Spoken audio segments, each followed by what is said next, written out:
Well, ladies and gentlemen, welcome to Daytona. We are back. We are live in prime time on the NASRA 360 Racing Network for the NASRA Duels. Literally 2 heat races, I guess you could say, to set the starting lineup for the big one next week, the season opener here at Daytona for season 11 of the Concerns of Police Survivors Truck Series. Good evening, folks. I'm the redneck announcer, Jake Reeves.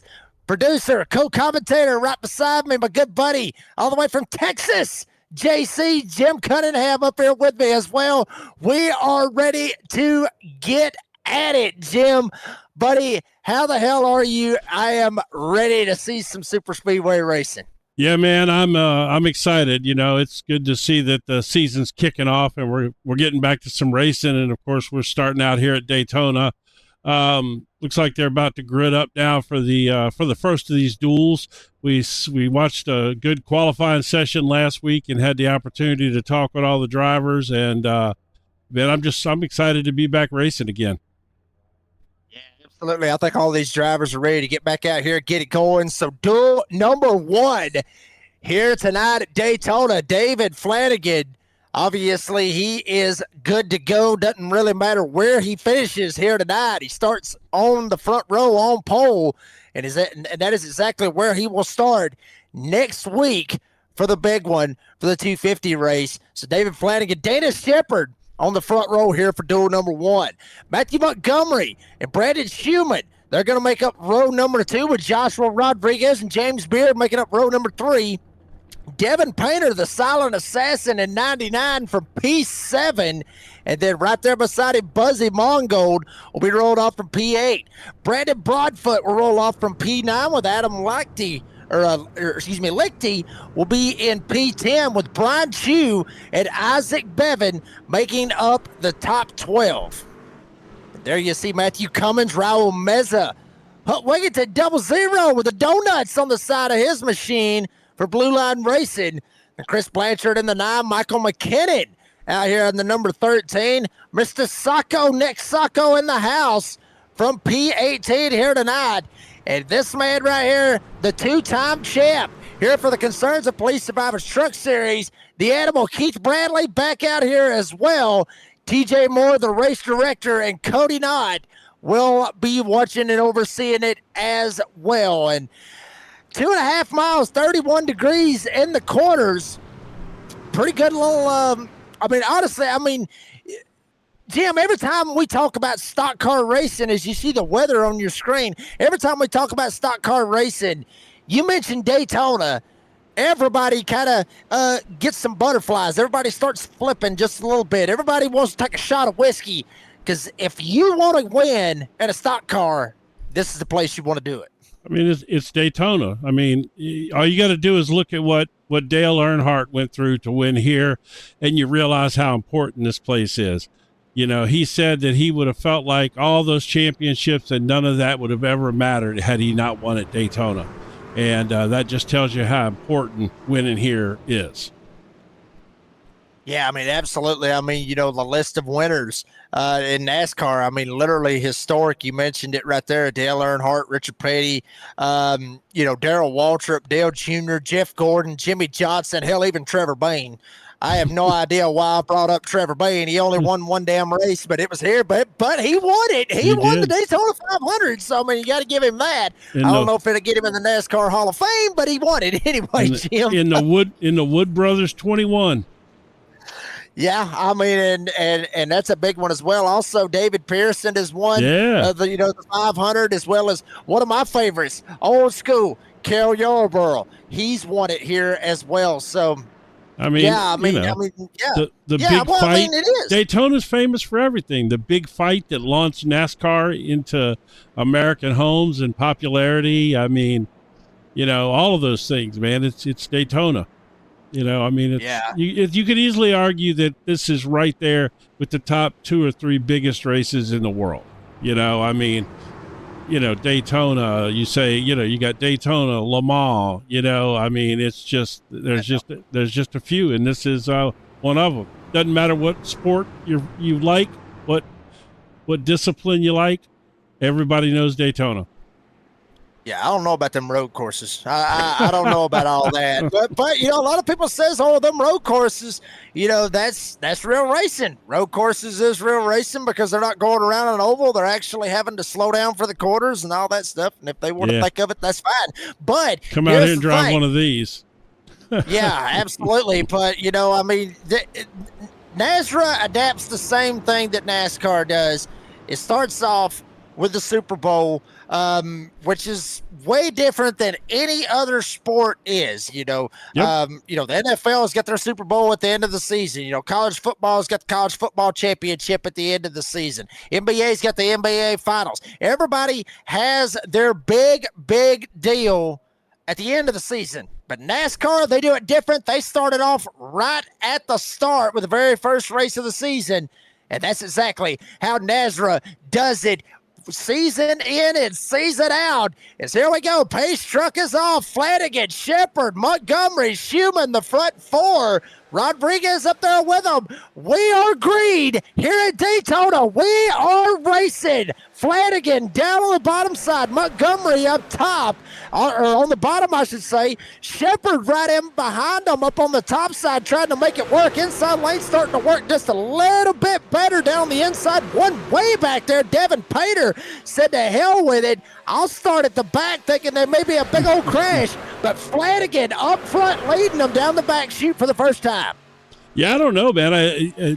Flanagan clearly intentionally dropped off the pace there, so I guess he's not really worried about where he starts in the big race next weekend, which is fine. A lot of people like starting these big super speedway races in the back, and that's okay.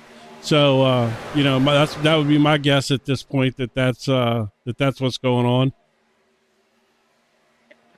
Either that or he's starting at the back just so he can miss out on the wreck, and I don't blame him one bit on that one as well. One lap in the book. Shepard up top. Flanagan on the bottom. Schumann shoving Shepard. Oh. He shoved him out of the way. 3 wide. Shepard stuck in the middle. Hung out to dry. Now Schumann's going to get the beneficiary. He's going to get hung out. Flanagan with all the help on the bottom with Montgomery lined up behind him. Shepard had a shot for the lead.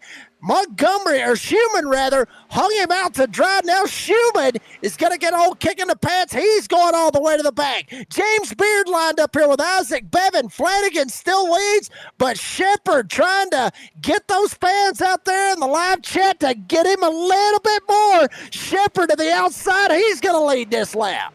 Yeah, that was a tough situation there, getting hung out in the middle, but once you got a little help down the middle, then where you didn't want to be really was on the outside there, because you got no room to let the car wiggle in traffic, and you're going to hit the wall, and that's going to cause they're down on the apron. Down on the apron, but they held on to it. Yeah, Shepard looked like he might have tried to clear himself, thought he was clear, was not. Bevan, he goes up 11 spots from where he started all the way up to the front. Schumann right behind him with James Beard and Adam Lakety right there, the top 4. Meza back there as well in the top 5, but could have been honestly a disaster over in 1 and 2, almost 1 lap ago, but for the most part, now everybody went from double wide to single file. Holy hell, somebody back there. Flanagan got sideways. Montgomery lined up with him. He got sideways going in the trial, able to save it. David Flanagan in the 31 driving it like he stole it on the outside. He is, and he's getting a little help up there now. We'll see how that high side is going to work. I think it's going to be fast up there. Oh, no! Oh, damn! That was a big shot by Schumann. He looks. I'm not sure if he got touched or if he just wiggled on him in the air and he lost it. We'll go back and take a look at that here in a second. That was that was a mess there. Let's see. Absolute carnage right there. Brandon Schumann and David Flanagan. Flanagan, remember, folks, was the fastest in qualifying, so he ain't got nothing to worry about. He will be starting from the pole next week for the 250. Let's see what happens right here. You got Flanagan up top. There's Montgomery. Up here, Schumann. Now Schumann just snaps loose. Yeah. I'm not sure if Beard might have tagged him in the back end and knocked him around. See. Yeah, that's what I want to see. Yeah, it looked like Schumann kind of got loose. And I mean, Jim, you know, I've raced here at Daytona numerous times, also in the trucks, the Xfinity, the next gen cars, or what have you. But coming off of turn two has always been one of those sketchy spots where you can just snap a little bit loose. The back end of the truck or car, in this instance, would be the truck, just kind of steps out. But James Beard was kind of very close to his back door. He might have got him and knocked him sideways. Yeah, let me find Beard real quick and see where he's at so I can jump to his car quick enough here so we can see what's happening. Let's see. All right. It looks like he's closed it up pretty good. No, he was already sideways. No, well, I think he started to wiggle there and he lifted a little bit, and I think that's when Beard got into the back of him. Here, we're going to do this. We're going to try this right here. We're going to jump to that nose cam and see if that gives us anything. Something good, sweetheart. There you go. All right. Check out the hood bouncing. Look at all the air. I mean, so much air and aerodynamics. Check it out right here. Schumann right here.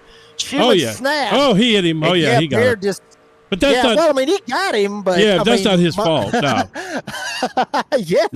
I mean, absolutely. I mean, it wasn't Schumann's fault. No. It wasn't nobody's fault. It's just Schumann gets loose. Yep. And then after that, I mean, it's just game over. Beard tried to hit the brakes and everything else. And remember, folks, 75% fuel capacity in these trucks with 30 laps here for the duels. So odds are everybody's just coming down right here for a splash of gas because everybody had to pit once here in the duels, Jim, to be able to make it to the end. So normal right here to see this right here. You know, everybody was got to make a pit stop anyway. Everybody thinking maybe if they save enough right here, might be good to go, and they might be able to make it all the way to the end. So Bevan didn't pit there, right? Or no, he did. He did pit. Okay. So Bevan got off first. Beard got off behind him. Doesn't look like, no, I didn't. Well, maybe some of these guys further down might be taking tires or whatever, but nobody up front took tires, obviously. Yeah, looks like everybody took them a little pit stop right there. Isaac Bevan leads them. Coming out of the pits with James Beard, Raul Meza, Adam Lichty, and Chris Blanchard. Watch out for Blanchard. Very, very good at Super Speedways. They took a pit stop. We're going to take a real quick one with them. We'll be right back here at Daytona. Don't go anywhere.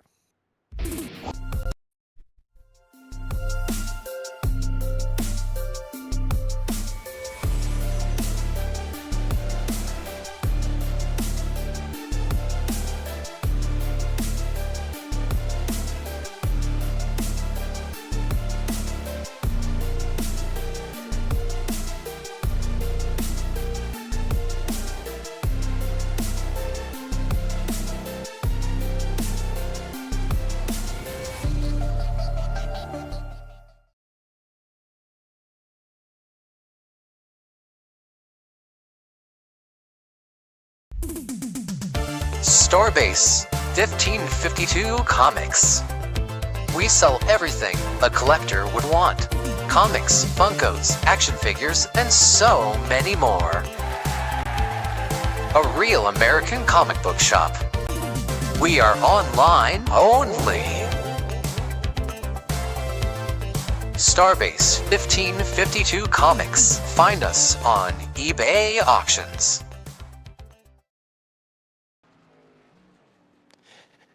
Well, folks, we're back here at Daytona. You see David Flanagan just able to race out that pace truck, stay back out there, and Flanagan able to stay on the lead lap. Looked like Brandon Schumann, Matthew Montgomery, also a couple of drivers might have got involved in that. They decided, they had to jump down pit road, maybe took a lengthy stop, but nobody going a lap down right here. So Flanagan might have got lucky off this deal. Schumann as well, because Schumann took a hard hit. Flanagan took another hard hit as well.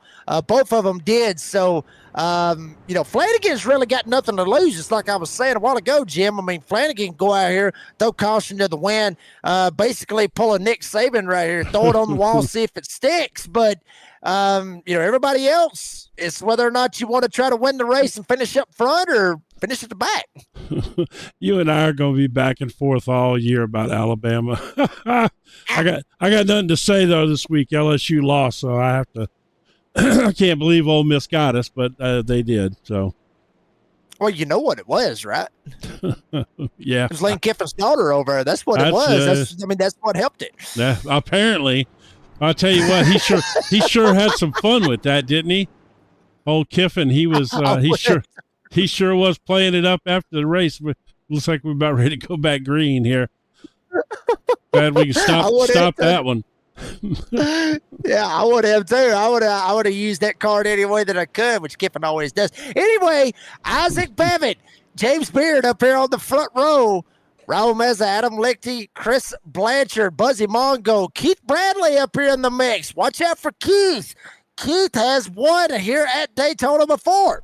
So Keith Bradley could have a shot to kind of mix it up this week and next week here at Daytona. Green flag back in the air. James Beard, Bevan, side by side, door to door at the line. Meza, Lichty, Buzzy Mongold up here in the mix. You see Blanchard down there on the inside. Outside lane starting to get formed up just a little bit better than the inside. But going through 1 and 2, looks like the inside's starting to form up a little bit better as well. As here we go. Bevan, Beard, Daytona, turn 2 once again. Man, this is there's just something about cars when they get up to speed at Daytona. It's just something special about it. I mean, it absolutely is. As you see Bevan down on the inside, Meza right on his tailgate. Beard not getting the love up on the top side from Lichty. Now Lichty thought about jumping top, jumps back in, lines back up right behind him. Blanchard trying to roll on the bottom side, help Meza and help Bevan. Give Isaac Bevan that lap. And so far the fastest out on the racetrack that time around, 47.775. Lot of sevens right there for the 27, up 11 spots. As you see the 37 of Raul Meza. Both of these guys, mind you, started right beside one another. Well, in the same area. Bevan up 11 spots, Meza up 12 spots. So watch out for these guys. They might have been working together the whole time, Jim. Well, we'll see. They look like it does look like they came through the field together. So we'll see. It's crazy how, even the biggest of enemies will work together at these super speedways, and if their cars are working together, it's weird how some cars match up with each other and some don't, Yeah, I mean, it is very, very weird how that will work out. And obviously, we'll be talking about that all night tonight as well as next week with dance partners and, it might be your friends where you can find them any way, shape, fashion, form. Bevan still with the lead. Here comes James Beard. Now he's getting a little bit of love on the back end. Adam Lichty lines up behind him, as well as Buzzy Mongold. He's up here trying to mix it up as well. The animal, Keith Bradley, getting up into the mix as well. But Bevan with more help. No, actually, hell no. Top side, they've got help. They're formed up a little bit better. Here comes James Beard outside, side drafting, trying to pull Bevan back as much as he can. Like and subscribe out there on the live chat if you love what you're seeing on a Friday night here at Daytona. Yeah, this is good, some good action. I tell you what, you talked about it earlier when we went on that nose shot. You could see how the hood was wobbling around, man. Look at these cars wiggling around out there at, let's see exactly how fast they're going. They got to be getting up close to about 180, I would think. Yeah, see, there we go. Going into the turn, they're doing 185. So probably top end is probably 191, not 192 at the end of the straightaways. Whoa, somebody's off the track. Somebody went off the track to 51. That's Brian Chew. Well, his hood looks tore up. We're still green. Wow. Oh, yes, nope, not anymore. No, we're not now. Holy cow. Rodriguez, Buzzy Mongo getting into the mix as well. Couple of spinners. Looks like Data Shepard, one of those drivers that may have been involved as well. Hunt Wigington looks like he might have got involved, got a piece of it. Multiple trucks over in 1 and 2. Getting a little bit frisky up there. And looks like Buzzy Mongold smoking from the engine. The 12 looks like he will be done for the evening.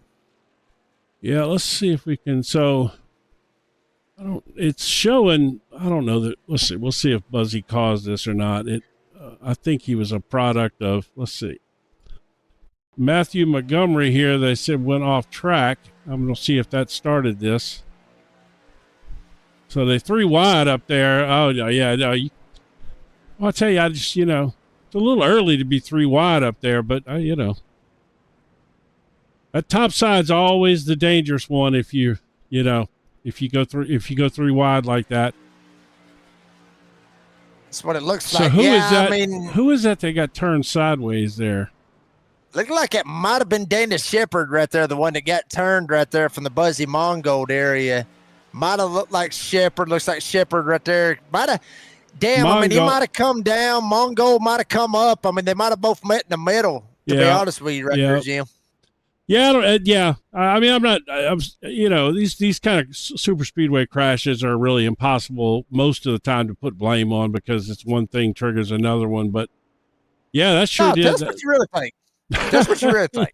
No. I will. Look, I'm not shy. You'll see before this season's over. I'm gonna give you plenty of opinions along the way. I promise you. I call it like I see them. And sometimes. Yeah, but I think drivers appreciate that. They know if you're calling it right, they know what happened. But we just lost a few good trucks right there, though. Some front running trucks. So that's going to be interesting to see. It looks like old Devin Painter. He dropped off that lead pack early in the race. Now he's sitting back there in eighth place. He's biding his time as he's just waiting for these laps to tick off. We got some people coming down pit road, though. Looks like a couple of them going to jump down pit road right there, Jim. Looks like Isaac Bevan, Raul Meza, James Beard, Adam Lichty. They're going to decide to stay out. Other drivers jumping down. Painter, Broadfoot, Montgomery, Schumann, Rodriguez, Shepard, obviously the one of them that got involved in that crash. Animal Keith Bradley down pit road as well. Looks like David Flanagan trying to still get some of that damage fixed as well. Some of these guys, I talked about this a while ago, Jim, with how the fuel is, these guys may be jumping down an extra an extra time right here on pit road, maybe not having to worry about saving gas, because that first caution that we had, it was pretty close to the start of it, so you probably didn't have a whole lot of time to save. These other guys that went down this time, I think they're doing this for that reason and not have to worry about maybe trying to save that gas. You know what I mean? I didn't get to jump in and talk to any of the drivers pre-race. Do you know what these trucks will do here on the 75% gas that they started with? Do you know how many laps they'll go? Well, the times that I've ran at it, it's usually maybe around 25, between 23, 25 laps, somewhere in that range is usually when you start to see it. And that's on a full tank of gas, or that's on a partial tank? That's on 75. Okay. That's on 75. Yeah. Okay. That's on 75. Once you get to the point of having it on a full tank, you're looking between 30 and 35. Okay. So, that's usually when you're looking at that particular option. So more than likely, especially with the second caution now, more than likely everybody can make it to the end, even the guys that stopped on lap 5. Because this is our second caution. What you pick up? Probably what is it? Is it 2 for 1 on laps under caution usually, or? I don't want to say because there might be some of them out there that'll be listening, going, "Damn, Jake, that's a pretty good idea right there for Jake." That's true. Look, y'all. But look, I only won one race, and it damn sure wasn't because of fuel mileage. So I'll just go ahead and call you that right there. I'm not trying to give out no fuel advice, because if I do, somebody's got to come back and go, "Well, the podcaster, I ain't getting in the middle of that right there. I am not getting in the middle of that." But Isaac Bevan up here leading this thing, pretty good little shot for him to try to pull one out of the hat and try to get it done. And real quick, I do want to mention, I do want to talk to somebody. Good to see him back. He's sitting in the 7th spot, the 29, the Animal Keith Bradley. I talked about him a while ago. He started back there in the back. We'll bring him up here. Keith, buddy, Jake Reeves up here in the booth. You got a copy? What's up? What's going on, man? I mean, good to see you back here in NASRA, but we see the 29. We see the, but obviously Rhett Tucker's racing at 20. I'm just curious, how ticked off are you that you're not able to run a 29? I mean, how ticked off are you about that? I mean, I am, but I ain't at the same time. It just new number, new me, new season. Let's just get it. We're chasing trophies. Yeah, baby, chasing trophies. What's the outlook for this season? What would be a accomplishment for you this season? At least a couple wins. I think that's pretty fair. Not 100% sure if I'm racing the full season or 5 or 6, so we'll see. He's going to pull that Nick Saban strategy, throw it out there, see if it sticks. How about that? Keith, buddy, good luck the rest of the race, and we'll be talking to you soon, hopefully. Thanks, appreciate it. Send him on down there. Obviously, they're getting ready for a restart. It's Bevan, Meza, Blanchard, Beard, Lichty, Mr. Sacco, top 6. Obviously, Wesley Outlet would say it sounds like one hell of a law firm as we're back underway here at Daytona with 15 laps to go. And back at it, Bevan, Meza still on the front row. They zoom off into turn number 1. Down on the bottom side, Bevan getting all he can get from the 9 of Blanchard. Blanchard locked right onto him, but Lichty trying to make something happen. James Beard's going to move up in line as well. Meza's trying to get the outside train rolling. Yeah, I'm not sure. The top line right now does not seem to be pushing as hard. Right here, they're moving up a little bit, but they seem to be wiggling around a lot more than the lower line. We'll see how that works out. If it was me, I think I'd be wanting to run down on that yellow line right now. Yeah, I mean, good possibility on that one because obviously they can't pass you low. They can't go below the double yellow line to improve their position. They get black flag. TJ Moore, the race director, tell them, back it on up, old buddy. You ain't going to be able to make it anymore. And this one is Bevan on the bottom. Blanchard right behind him. Lichty there as well. And literally side by side, door to door, nobody wanting to go 3 wide and take a chance just yet. No. For the most part, everybody's still double file. Basically looking like they were under pace formation, if you will, with Flanagan way back there in the 17th spot. There we go. Just trying to hold on. It's now we're going to get on 3 wide door. Where's he going? Oh, that's not going to work out good. My God, he's driving right up the middle. Look at him. That's Keith Bradley. That is Keith Bradley running in the 4 right there. So the animal, Keith Bradley, we just talked to him a second ago talking about chasing some trophies, son. Here we go. 3 wide. Michael McKinnon to the 13. He's going to latch on with him. Dana Shepard going to try to roll with him as well. Middle lane, not a whole lot of help. Bevan still with a lead down on the bottom side. Meza up top. Coming. And the animal, Keith Bradley, they're trying to make a run in that middle lane. They are starting to form up in there. And I tell you what, that's going to put the guys on the high side in a bad spot if that middle line forms up well, which it is. Look at it. It's got more cars down the top line. There's only 3 of them up there on the top side. Now you got about 4 or 5 stuck in the middle. The door banging coming off into the tri-oval. Some jumping from the middle down to the bottom. Some maybe going from the middle up to the top. Outside lane is straight up dead as Keith Bradley pulls door to door with Isaac Bevan with Michael McKinnon and Dana Shepard lined up behind him. Blanchard trying to shove Bevan with Lichty down there on the bottom side to help him as well. And Brandon Broadfoot in the 22 making some noise on that inside lane right behind him as well. Bradley trying to side draft, trying to pull back Isaac Bevan. He talked about chasing trophies, son. He's trying to get it done right here in the duels here at Daytona. Door to door, side by side. Now Bevan pulls out ahead as Blanchard and Bradley for second. Yeah, what I liked about the fact that he did that there is, I'm still learning these guys and who their friends are, but he seemed like he knew he was going to get some help when he went up the middle there, and he got a good run, and it propelled him up the middle, and I feel like he knew he was going to get some help, Yeah, I mean, I honestly thought that as well. Obviously, a two-time champion on the Friday Night Series, Keith Bradley. Well, Michael McKinnon lined up right behind him. Bevan getting all the help he can get. Whoa, baby, getting a little crosswayed back there. Slipping, sliding, side by side, trying to hold on to it. Now Blanchard shoves Bevan out, clear, all clear. Now Lichty gets clear. Broadfoot now side by side with Bradley. Bradley trying to get the outside train rolling. Blanchard still hugged right on Bevan. He thinks different. Blanchard pulls to the outside, gets a run. Well, side draft Bevan trying to pull him back. We got we got trouble. We got trouble. We got them all wrecking. Michael McKinnon in the 13 spins. Devin Pater, Dana Shepard wrecking right there at the entrance or exit of pit road, rather. And caution is out once again here in the first duel here at Daytona. Yep, coming through the tri-oval there. That got a little sideways there. All right, let's see what's going on here. We'll just go back and look at it from this angle here up top. Let's see what happened. Oh, there it is right there. Okay. Okay, well, that was interesting.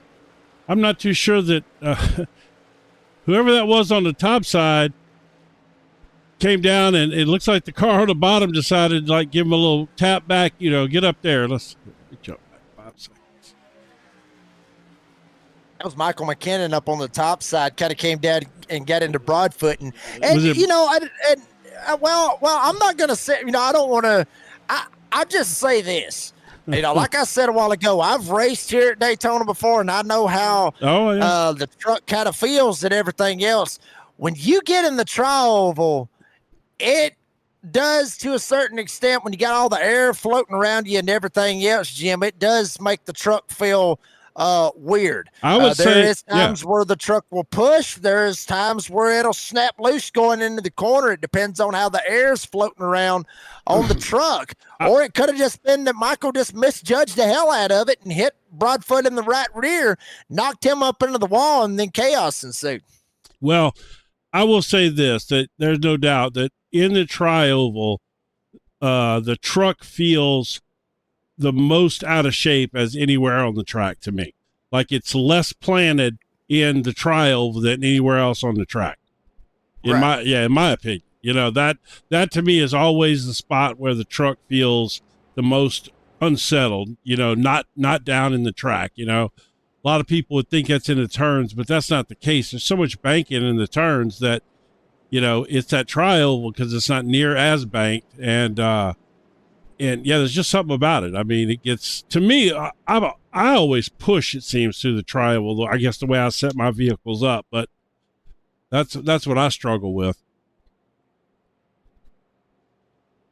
Absolutely, as it looks like Blanchard, Bradley, Bevan, Lichty, and Broadfoot, the top 5 as they work their way through the tri-oval, maybe coming back for a double up. Hell no, everybody's going to jump down pit road. I tell you what, let's take another one with them. We'll be right back here at Daytona for the Duels here at Daytona right after this.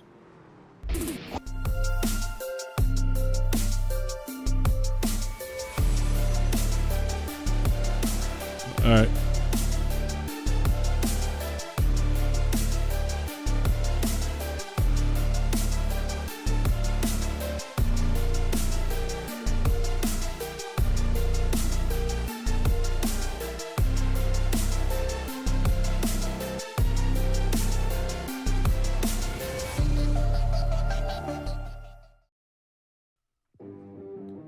Craftsmanship that lasts a lifetime is Florida Cabinet Distributors. With over 20 years in business and 39 years of woodmaking experience, they proudly serve Northeast Florida to Southeast Georgia, delivering custom woodwork that combines precision, beauty, and durability. Whether you're dreaming of a custom kitchen, bathroom vanity, fireplace and mantel, entertainment center, outdoor kitchen, or even a full library, we can build it at Florida Cabinet Distributors, exactly the way that you envision. Hey, no project is too big or too small. If it's made of wood, Florida Cabinet Distributors can make it. Call or text Steve today. Yes, they gave us his personal cell number, 904-874-3442. That's 904-874-3442 to book today. Florida Cabinet Distributors, craftsmanship that lasts a lifetime.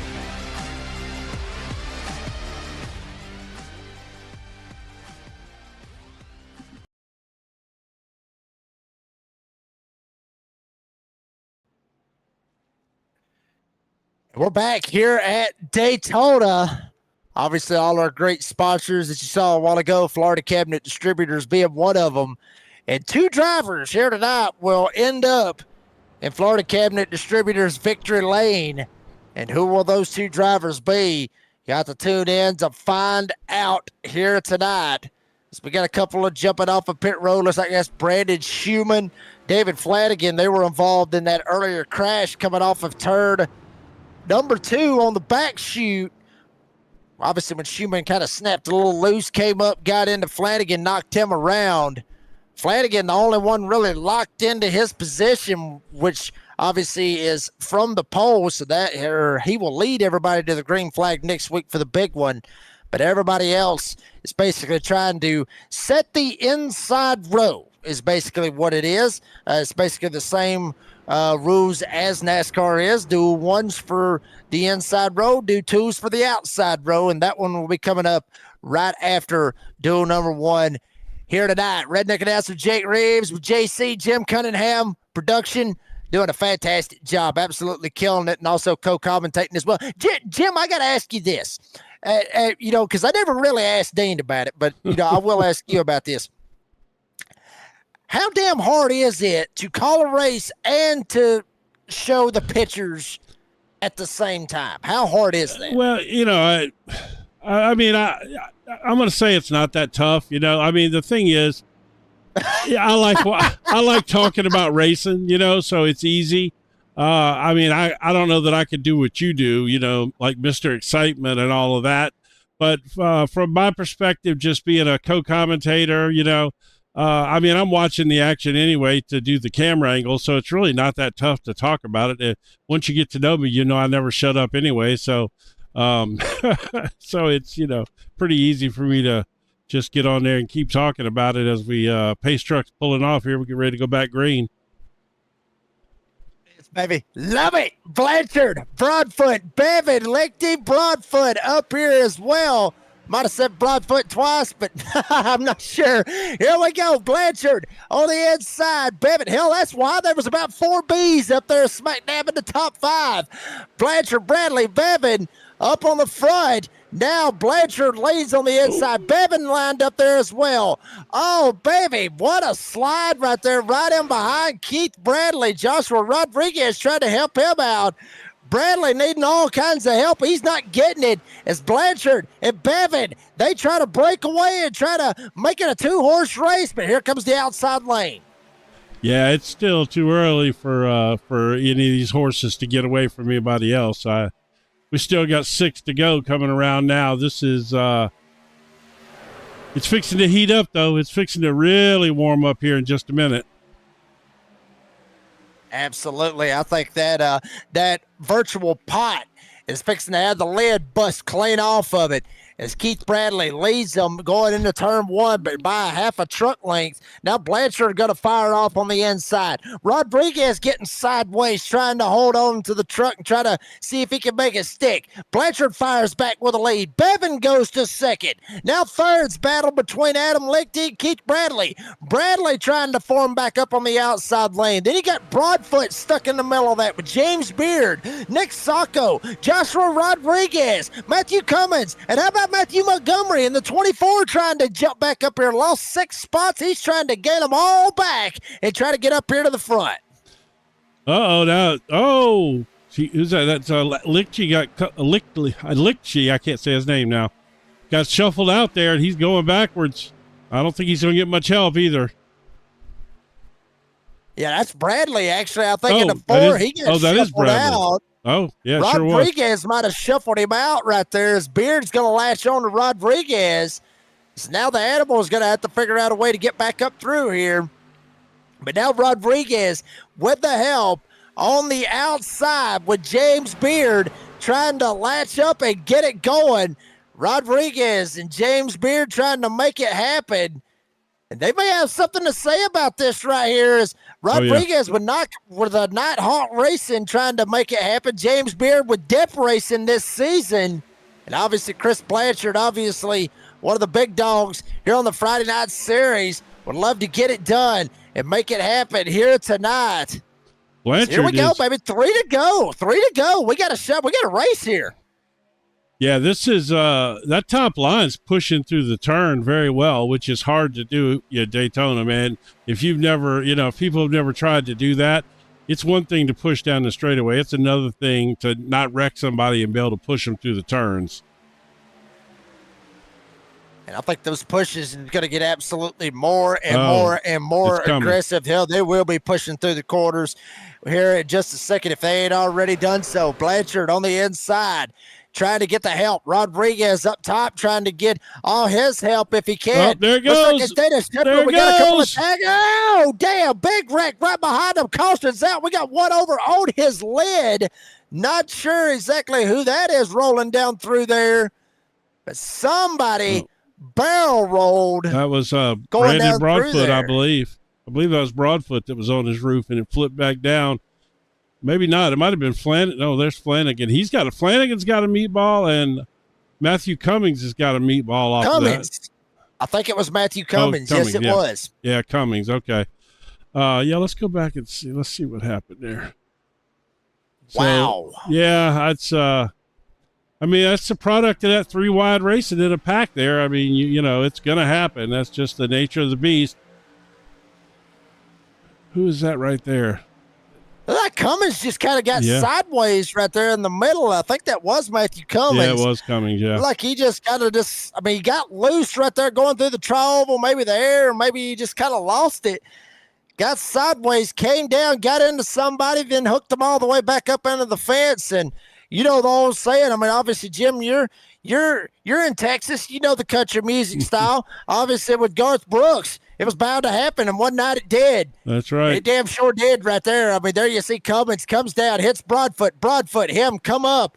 Broadfoot nailing the outside rotated wall. Schumann, Keith Bradley getting involved, but Matthew Cummins gets the worst of it on his legs, sliding down on his door, and comes to rest at the entrance of turn number 1.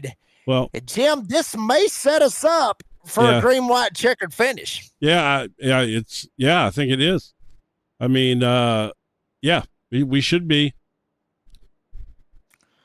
We should be. And folks, if you don't know the rules as far as green, white, checkers are, or as how it is, basically the green, white, checkered attempts, pretty much simple. I guess you could say you only get one attempt at a green, white, checkered here in the duels. Throughout the season, it is unlimited, but for the duels here tonight, you only get one attempt at a green, white, checkered finish. So basically, this is how that it goes. They will take the green, whatever, but they will take the green flag. They will take the green flag.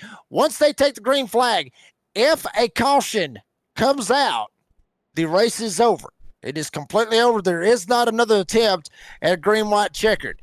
But if they are able to get back to the white flag, and the leader takes the white flag, all of them could wreck. It's the first one back to the line that wins it. There is no cautions on the last lap, which is something, in my opinion, Jim, that is something that I absolutely love on iRacing. I know they do it in real life where they got to throw the caution for the safety purposes. And sometimes, they get away with it, because, it's bull, but that's beside the point. I do love that on iRacing that they don't throw the caution on the last lap. Nope. Let them go. That was the way it used to be, back when they, when safety, they weren't as concerned about safety back then. And, it sure made for some exciting finishes. So, yeah, I'm all for it. I think it's fantastic. I think they should let us come down pit road at any speed, too. You remember those days? Come down pit road at 80 miles an hour? Well, I mean, I remember seeing an old video one time and light it up out there in the live chat for some of your stories and what y'all think about the whole deal about the pit road speed limits and cautions on the last lap and all that. Light it up out there in the live chat. Holler at us. We'll talk back with you. Doesn't matter what it is. Trust me, if we got beef with you, we'll key it up. But you know, I mean, I remember seeing a video on Facebook one time. I think it was Bill Elliott, Dale Earnhardt. I can't remember what the track was.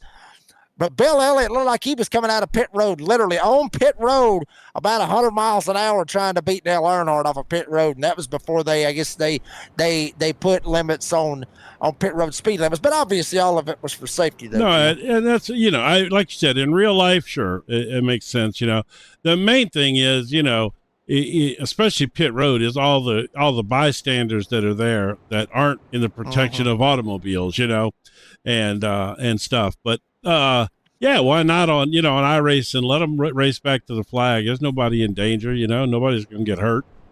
Worst thing you're going to get is a sprained wrist if you got your force feedback set too high.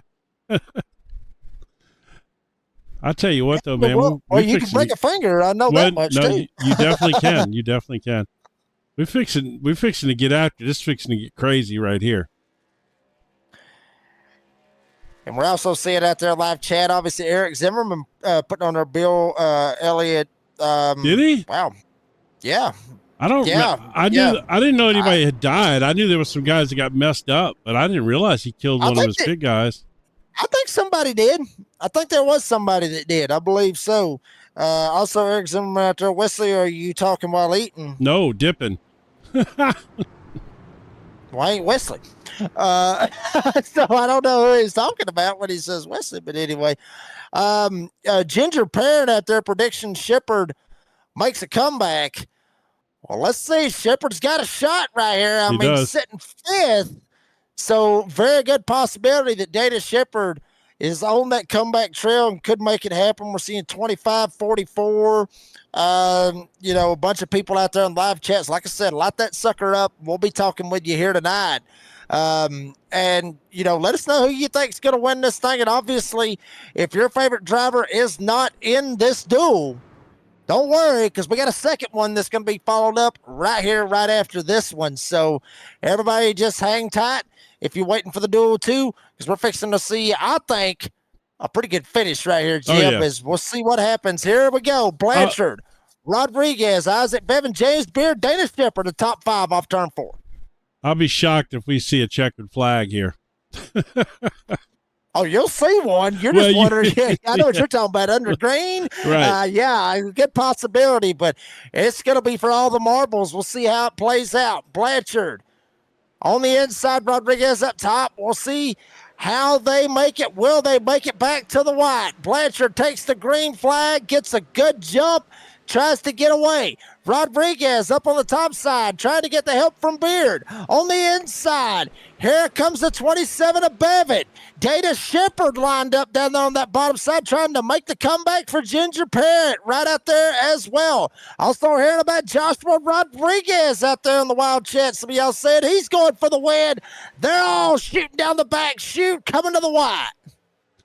Yeah, here we go. This is what it's all about right here, man. I tell you what, there we got somebody trying to move up through the middle a little bit. I don't think that's going to do anything from back there, though, right now. I don't think it's going to do it at all. As here they come off of turn 4. Will they make it back to the white flag? No, Reckon, Isaac Bevan Reckon at the line. Chris Hell, half the field's Reckon. Blanchard's got this. Did they throw the caution? No, they did not. White flag is in the air. Bell lap is in play. And Chris Blanchard looks like he may be able to coast it all the way back to the house. Nobody even around the 9. Devin Pater back here as well, not able to get a charge up. And Michael McKinnon able to fight through the big one as well. Everybody getting involved off of turn 4 when Bevan got turned. And Chris Blanchard all by himself. Wait a minute. Starting to shrink just a little bit. Getting down to a second. Devin Pater. Hell, if he'd have had another lap, he probably would have had something, but it ain't going to happen tonight. Chris Blanchard up 15 spots. Gets it done, and duel number 1. The night of Chris Blanchard wins duel number 1. Devin Pater, Michael McKinnon will be your top 3 with James Beard. And how about this? The man sitting in 5th, David Flanagan, able to bring it home and get him a top 5 after that earlier wreck. Yeah, he was involved in the first one of the night there and had to do some extensive repairs. Barely got out in front of the pace car, if you remember, and got it done. Yeah, that was well, that's about what I expected for a finish, but I figured there'd be a little pack that got away, but they didn't. They kind of all spread out there, so we didn't get that battle back to the line or anything. Let's see if we got some full results here yet. No, not yet. I guess we're still waiting on some to creep across the line here. And Jim out there in the live chat, obviously with TA Auto Sports out there, David Flanagan had 14 minutes of damage to fix, and he still finishes fifth. So, wow. I mean, it doesn't really matter at that point. I mean, hell, you get the spot when you can get the spot. And, I mean, it doesn't matter how you get it. In my book, it doesn't really matter how you get it. You get it. Take it and run with it. A win's a win. A fifth-place finish is a fifth-place finish. So that's something we're really going to be watching out for that 31 next week when the big race hits. People don't realize how, if you stick with it, man, in these races and you work on those cars during the cautions, you can make it happen and you can recover from that stuff. And that's a prime example right there. He recovered in a 30-lap race with that kind of damage. Absolutely. As we'll check out your race results here this evening for duel number 1. Chris Blanchard up 15 spots from where he started. He gets the win here tonight with Devin Painter coming home in second. Michael McKinnon, good to see him back with the Concerns of Police Survivors Truck Series. We get to talk to him as well. He finishes on the podium here tonight, up 14 spots. He will finish third. James Beard will get fourth. As we mentioned, David Flanagan a second ago will come home with the top 5. Nick Sacco sixth. Hunt Wigginton will finish seventh. Adam Lichty will finish eighth. Joshua Rodriguez ninth. And Keith Bradley rounds out the top 10. Isaac Bevan, Raul Meza, Matthew Montgomery, Dana Shepard, not the comeback he wanted, but he'll finish 14th with Brandon Broadfoot, Brandon Schumann, Matthew Cummins, Buzzy Mongold, and Brian Chu, the 19 drivers that was in duel number 1. And real quick, we're going to see if we can round up our podium finishers as we have another duel, obviously, to get to. So we'll slide them on up here. We'll bring up your race winner for duel 1, Chris Blanchard. Gets it done. Chris, buddy, what a finish right there. Honestly, what a duel right there. Tell us about it. Well, I was looking at Painter like a second and a half behind me, hoping that he didn't. I was trying to move, not to lose my momentum, but also not let him get my draft so he could catch me. So he was a second and a half behind me, and it just worked, I guess. Keith Bradley got me that win right there because the key to this race tonight in this duel was you had to be in control. You had to lead the race. The bottom line, if you're leading, nobody could pass you on the outside. And at one point in time, I was pushing Isaac, and I got clear of Keith on the outside. I went up in front of him, and Keith bumped me to the lead, and then the caution came out. So I was hoping to stay there, and I did. So feels pretty good to have a win finally. Jim, you got anything for Chris? No, man, just a great job. Great job tonight. Nice, these things sometimes can be survival, and you were up front at the right time. Getting up front towards the end there, you knew something was going to happen behind you, and sure enough, and it let you kind of just ease on around there for that last lap. That usually doesn't happen here at Daytona. So congratulations, man, and starting third next week in the big race. That's awesome. Thank you. I thought for sure that caution was going to come out because that big wreck happened just before the stop finish line, but it didn't. It was a nail biter at the end for sure, because if Painter and McKenna got together, then I would have been all done. They could have just went right by me, but the universe was on my side tonight. Indeed. Chris, buddy, congratulations on the dual win. Appreciate your time. And before we let you go, thank your sponsors and any shout outs. Blanchard's Towing, Upfront Motorsports. I'm back. We brought the old band back together for Friday nights this season with Ed and Gregory and Casey Menke. So we're going to try to enjoy ourselves, and maybe we can get a couple more of these. Chris Blanchard gets the win at duel number 1. Chris, congratulations on the win. Appreciate your time. We'll see you, well, here at Daytona next week. All right, sounds good.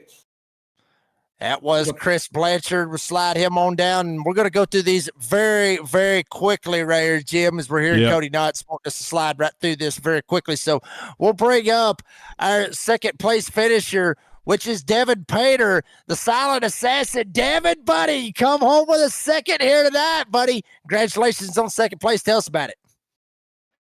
Yeah, it was an adventurous night. Kind of missed the start because I was having some issues with my shifter, so I missed the start there, and luckily that yellow got me caught up there, and then from there was just slowly, trying to stay clean, work my way up through there, and it just worked out good. That last green-white checker there, I just kind of was a lucky ping pong ball and just got bounced just perfectly through the grass and held it wide open, was luckily able to keep it straight, and hoping I was having enough momentum to catch Blanchard, but I just didn't quite have enough. But P2, I'll take it.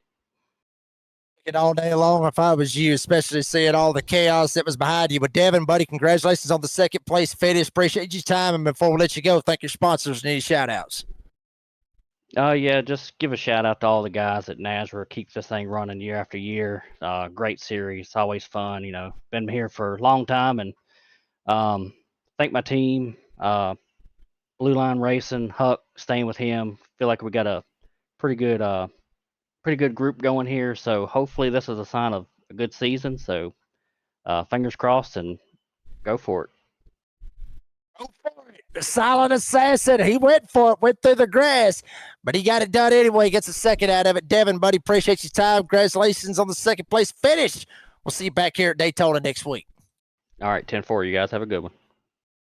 That was Devin Painter. We'll send him on back down. We'll bring up your third place finisher, which is obviously, I like to call him Eminem. Michael McKinnon, up 14 spots, gets him a podium here tonight. Michael, buddy, good to see you back with C.O.P.S trucks, baby. That's how you come back right there. Tell us about it. I'll tell you what, Jake. That was a blast coming up the middle with Keith there a couple of times. Everybody was a little squirrely, up and down. You kind of expect that early in the season, but this is just great, man. Had a blast tonight. Able to drive through the junk at the end. Had a little bit of damage. I couldn't just jump off the restart, so it just took me a little bit to get going. But it was fun as hell. Yeah, it absolutely looked like it, especially with that big one that you had to shoot through. Well, Michael, real quick, buddy, obviously congratulations on the third place finish. Appreciate your time. And before we let you go, thank your sponsors and any shout outs. Yes, sir, Jake. I want to thank Huck Wigington and Blue Line Racing for bringing me on. C.O.P.S shop. Go there for to help out the C.O.P.S series. That's a merchandise vendor. And that's about it, man. I can't wait. I'm going to get ready to watch my son run the second one, man. Jake, appreciate it. Absolutely. That'd be triple M right there. Eminem, Michael McKinnon mowers right through the grass here at Daytona. Gets it done. Gets him a third. Buddy, appreciate your time. We'll see you at Daytona next week. Yes, sir. That was Michael McKinnon comes home with a third here tonight. And folks, that was duel number 1. We're going to go ahead and take a quick commercial break, slide everything over, get you ready for duel 2. Stay with us. We're back with the duels next. All right. I'll see you over there. All right, we're sliding on. I'm just present to know when you guys are into the next session, so we can advance it. I'm not going to be racing. I'm just going to help out. My son's been a little irritated today, so it's just the duels. I'll start in the back next week. It's not a big deal. I'll probably end up being back there anyways.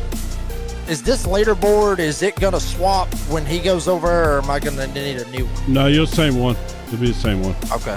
So I just need to just refresh the damn thing. Probably. Yeah, no, pretty much. It'll refresh itself. You shouldn't have to do that anything at lasts all. a lifetime shouldn't is have to do Florida anything. Cabinet Distributors. If With it over doesn't, 20 Jake, years in if it business doesn't, you and probably just have to 39 close years it of and woodmaking Yeah, experience. but you They should. It proudly should serve refresh. Northeast Florida to Um, Southeast I'm Georgia, pretty sure it delivering will. custom woodwork that combines I refreshed precision, it. Now I beauty, see and it's working, durability. so I'm not Whether gonna- you're I'm dreaming just of a gonna- Well, custom I'm not. kitchen, I'm not in the bathroom session vanity, yet, so I fireplace got to and get in the mantle, new session. entertainment So center, outdoor until I kitchen, get in, it or won't, even a full it won't have anybody library. from the We section can yet. build it at Florida Mark said that Cabinet we're not- Distributors. Yeah, they said that we're exactly not the muted. way that you envisioned. Hey, no project is too big or too small. If it's made of wood, Florida Cabinet Distributors can make it. Call or text Steve today. Yes, they gave us his personal cell number, 904-874-3442. That's 904-874-3442 to book today.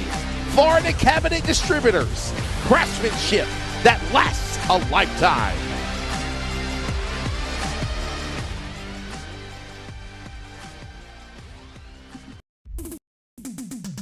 Starbase 1552 Comics.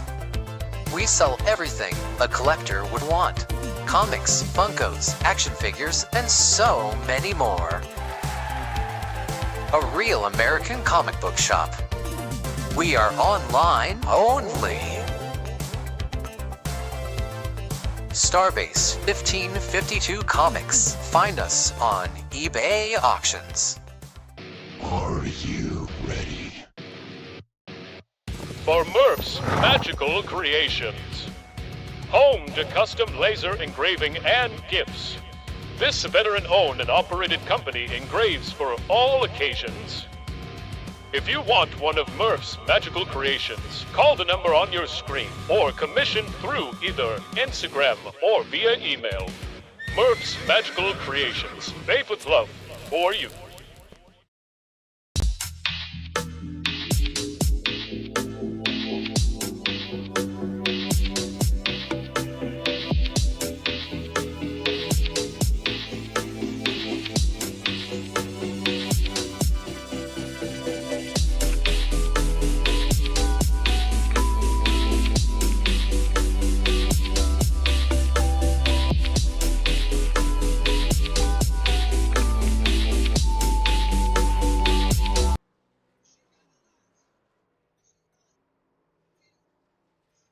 And welcome back to Daytona for duel number 2.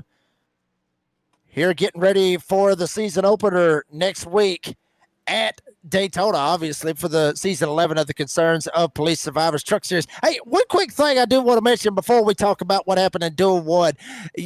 Y'all out there in the live chat, sorry, that we had we didn't mute the mics and everything else, but coming out there and saying we're as bad as Sports Center, hey, I'm sorry, we got to do it. We got beef. Yeah, we got beef because you think it's easy. Come up here and you give it a shot and see what you can do with it. So don't take shots at us on that just for a little slip up, Hoss. We don't roll like that. I've said it before. Don't screw with us and we won't screw with you. So and Jim, but we've already heard. Well, I've already heard what you said a while ago, where you ain't gonna hold anything back. Let's try to start the season on a good note here. So this. But I will say, go ahead, then. But I will say this: I appreciate a good sense of humor, and I'm sure that Brandon was cracking a joke on us, and that's okay because I didn't mute the mics. So, but just be aware that when something's done silly this season, I'm liable to crack one back. So somewhere along the way, you never know. Yeah, but we're good to go. Yeah, baby, we are ready to roll here. Yeah, we're ready to get it done here. Jim, real quick before we get started right here, final thoughts on duel number 1. Good race, man. Typical Daytona, good stuff. The ending was maybe a little less dramatic than we thought, but good racing. Always good at Daytona, man. This is we're starting the season off. Speaking of the Wood Brothers, number 21, right there on the pole. Look at that. You mentioned it, we mentioned it a while ago with Trevor Bain winning here in the Wood Brothers as well. And obviously David Pearson winning them as well. How about this right here? He will start on the outside of the front row, regardless of what happens tonight. He will start second for the big one next week. MDW, the weatherman, Matthew David Wood, rolling up from P1 to the outside. Tristan Bruce in the 3 with Catch Fits Motorsports. These two right here are what I called last season the young guns These guys are these, well, yeah, they're guys, but I mean, they're kids. These are the young guns of the Concerns of Police Survivors Truck Series. So watch out for both of these guys. Jeff Merck with Catch Fence Motorsports, a teammate, obviously, to Tristan Bruce, and Ed Osborne rolling off from P4 here in duel number 1. John Freeman will be rolling off from P5 with, I'm going to do my best Dean or my best Dean deal here. Kermit the Frog here. Luke Smith will be rolling off obviously with P6. Tyler Daniels rolling off P7 with Jose Luis Rivera rolling off from P8. Trevor Aswinoth from Augusta, Georgia. One of the Georgia boys in this one. He'll be rolling off from P9 with Eric Zimmerman rolling off P10. Cody Knott, Shane Trotter, 11th and 12th. Were you waiting on me? Well. I get it. Why not? Austin McKinnon maybe trying to do the same thing that his dad did in duel number 1, get him a podium finish. You have to do it all the way from 13th with Dustin Scruggs rolling off from P14. Red Tucker rolling off from P15 with Tiny Horse Rod Johnson rolling off from P16. Holden McGill, good to see Holden McGill back out here racing with the Concerns of Police Survivors Truck Series. He'll be the caboose on the 16-car train, or 17 truck train, I should say. Be rolling off from P17 here tonight with TJ Moore, race director, on this one as well. So a couple things. First of all, I got you covered on the Kermit the Frog here. So I better not, did. I could do you some Kermit the Frog. And I wanted to talk about McKinnon. You know, his dad was at the back of that pack before that final lap wreck, and ended up finishing third there. So, certainly can be done from the back. It can even be done from the back on the last lap. It very much can. I mean, it's just how the cards fall and where you're able to line up and where you're able to be, pretty much. I mean, it is what it is. And I mean, this is going to be a good one right here. The first one, it did somewhat, it was a good one. We've seen this before, Jim, and I talked about this with you before we went live here tonight. These duels, I've seen them before. Me and Wesley's seen them before. Dean has as well. It seems like there's like a Dr. Jekyll and Mr. Hyde out of both of these duels that we usually see. One of them, you may see what it was like in duel number 1.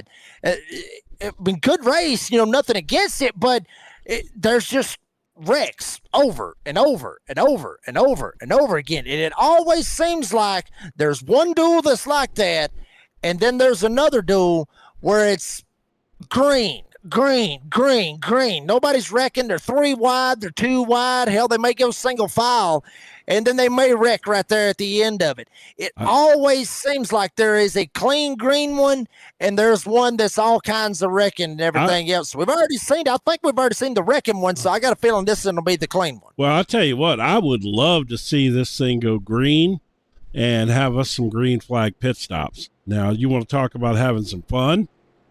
You throw some green flag pit stops in the Daytona. Now that's when it heats up and gets exciting. Very good possibility that could happen. Is in my opinion, nothing to take away from duel 1, but it looks like this is a star-studded affair with drivers that was in the playoffs last season. A couple of them that was in the championship realm. Matthew David Wood, Jeff Merck up here in this mix. Obviously, Tiny Horse Ryan Johnson right there in the mix as well with Luke Smith. So a lot of heavy hitters, basically an all-star cast, if you will. Here for duel number 1, or duel number 2, I should say. Pace truck is off. We'll see if this is what Brandon Broadfoot said out there in the live chat of Wreckfest. Green flag back is in the air. And duel number 2 is underway. MDW with a good jump with Jeff Merck lined right up on his tailgate.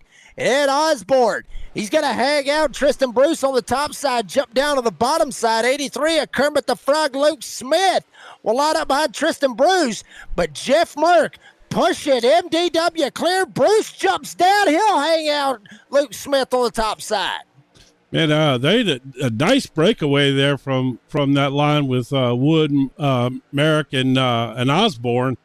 that top line just did not get working at all there. Yeah, I mean, it pretty much dissolved very, very fast. Nobody up there in the top side, maybe 2 up there, now maybe 3, now maybe 4, but they're way back there. They got a long way to go and a short time to get there. Is MDW on the bottom side, hugging that double yellow line. Jeff Merck lined up behind him. Ed Osborne, Tristan Bruce is there as well. And if Tristan Bruce can get clear, I thought about it for a second. I thought they would with that outside lane rolling. If Bruce could get clear, he may jump up and get Merck to go with him and try to get Catch Fence Motorsports to latch on and make a run. But Jose Luis Rivera in the number 20 Chevy Silverado takes it all the way to the point on the outside with help from guess who? Tail end Charlie, Holden McGill with Toddy Horse, Ryan Johnson. They're making a name up on the top side. Rivera's going for the lead. I tell you what, that top line sure did form up and catch up here. I'm not saying we're not going to have any incidents, but the trucks seem calmer and not moving around quite as much in this race as in the last one so far. Yeah, I mean, honestly, I agree with, honestly, I'm thinking the same way that I was thinking a while ago. This one right here, I think, is going to be the more calmer of the duels. And you're seeing it right here, 2 wide all the way through the field. Rivera up top with the lead by about a half a truck. Now here comes Wood back on the inside. He'll stick his nose out there and take hold of the lead. Merck will fire back. He'll get around Rivera. He'll go to second. Now Rivera's going to get a run back up on the top side with McGill lined up in tow, trying to make something happen. No, Wood jumps to the top side. He puts the block on Rivera. Here comes Merck on the inside, and that is all that Jeff Merck needed with Osborne and Bruce. Jeff Merck back to the lead here at Daytona. Osborne goes to second. Bruce trying to go for third. Wow, that it's like when Wood jumped out of that line just took off. Not sure exactly why they took off, but they took off. But now Wood trying to get Rivera to help him out. Still side by side with Tristan Bruce. Osborne thought about jumping to the top, thought different. He'll fall back in line behind Jeff Merck. McGill thought about jumping to the top and try to make something happen. Wow, Merck slides up, tries to put the block, not able to do it. He's going to the back. He's hung out to dry like a dirty sheet on a clothesline. Here we go with MDW, with obviously Jose Luis Rivera lined up behind him, and Ed Osborne will lead him off turn number 2 with help from Tristan Bruce. He's lucky he didn't get wrecked right there. He mistimed that. That was close. He may be hanging like a dirty sheet right now, but he could have been sitting in the pits working on it. Yeah, I mean, he might have not have been hanging on the clothesline. He might have been wadded up and thrown in the garbage right there if he would have not been able to make the block the way that he did. A couple of them trying to make some moves back there. Merck went all the way to the back. He was up there battling for the lead. Now he's on the tail end of this train, way back here, almost back there in dead last. With Tristan Bruce in the 3 with Catch Fence Motorsports takes it up to the point. Dustin Scruggs and Burke, now they're going to make some hay up on the top side, try to make it work. Jose Luis Rivera leading in the middle. John Freeman said, screw this, I'm getting out of Dodge. He dropped down below the double yellow line, said, y'all go ahead and have your fun. I'm staying out of this. As now here comes Dustin Scruggs. Jeff Merck went all the way to the tail end. He's going to take it to the front. We're 3 wide coming off turn 4 with Wood, Bruce, and obviously Dustin Scruggs up top. I'll tell you what, this is 3 solid lines, and these guys they're doing a phenomenal job so far. I mean, there's some really good car control in this pack. Like I said, I don't know a lot of these drivers, so I don't know, who's who as much yet as I'm learning all the guys. But man, every time we saw them go 3 wide in that previous race early on, they were wrecking immediately. And they've done over a full lap here running 3 wide with no problem so far at all. Yeah, they're doing a fantastic job as Scruggs for the moment has the lead. Now Bruce goes back to it. They're 3 by 3 with the front 6. Merck hangs out. Scruggs says, bye. Have a good one. Now, Scruggs, he's going to be that dirty sheet on the top side unless Tiny Horse Ride Johnson can line up behind him and give him a push. He's Wood trying. now tried to lead up on the outside, tried to make it happen, but he thought different. Well, let Scruggs jump back in line. And for the most part, now they were 3 wide. They'll go back to double foul, maybe ease it up a little bit. It's the young guns on the front row with Tristan Bruce. Bruce now slides up. He's going to jump up in front of MDW. Here comes Ed Osborne on the inside with help from Holden McGill. And the 2, McGill shoves Ed Osborne maybe to the lead. If he can get a nose out in front, he will for the most part. Side by side for the lead once again in 3 and 4. I can't lie. I've been waiting to see these two on the top side hook up together and see what they could do together. So I would be curious to see once they get it working. And I just got a feeling they're going to be fast together. But I almost feel like Wood might need to be out front for them to be the fastest. But see, here they go. He bailed on him. Look at that. He wanted no part of that. Absolutely bailed on MDW, jumps down, maybe trying to pull a Pied Piper, if you will. Shades of Dale Jr. right here at Daytona. Jump from the bottom, jump to the top, jump from the bottom, jump to the top, and the bottom back to the top. Obviously, we've seen Jeff Merck do that a couple of times here at Daytona and make it work out for him. Tristan Bruce, TB on the inside. Ed Osborne lined up behind him with help from Holden McGill. MDW up on the top side with help from Jose Luis Rivera. And Jeff Merck trying to make a lane up on a third lane, but nobody's going with him. Scruggs no, there it is. Not to go. There they go. Rivera and others wrecking. We got them airborne, and we got a caution in turn 1. Yep. Yep, there it was. All right, let's see what happened here. Once again, shades of Garth Brooks. It was bound to happen, and one night it did, and it damn sure did going into turn 1. See what happens. Merck up top, got Rivera in the middle. I believe that's Tyler Daniels down on the bottom side. And where did this go wrong? Where did it go awry? Rivera maybe come up a little bit, gets into Merck. Comes down, gets Daniels. Rivera gets airborne. Yeah, I think Rivera might have came up. Yeah, Rivera come up and got into Jeff Merck a little bit and got knocked sideways a little bit. Yeah, it seems like that was definitely on him. We'll take one different look at it here and see. But I believe, that was all on him there.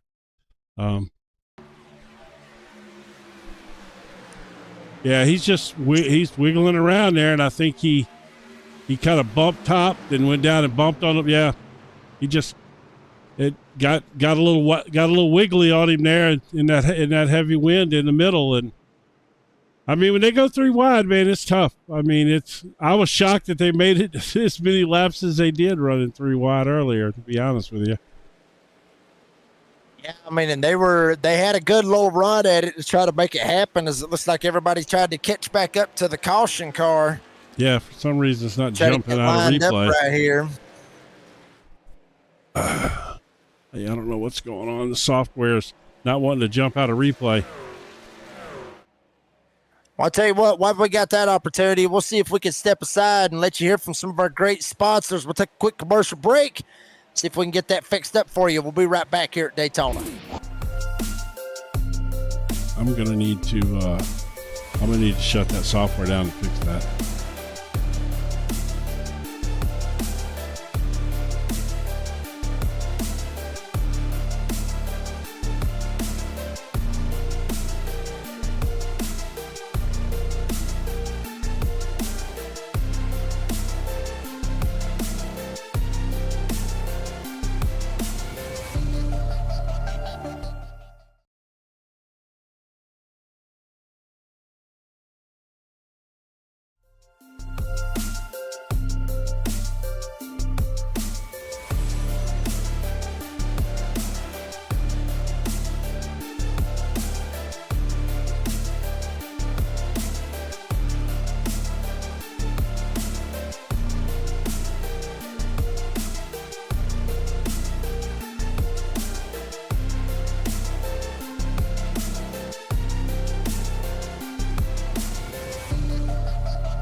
Here at Daytona, you saw just a second ago, real quick, we haven't got a chance to talk about them, but obviously Premier Racing Setups, you need one, you know where to go, premierracingsetups.com.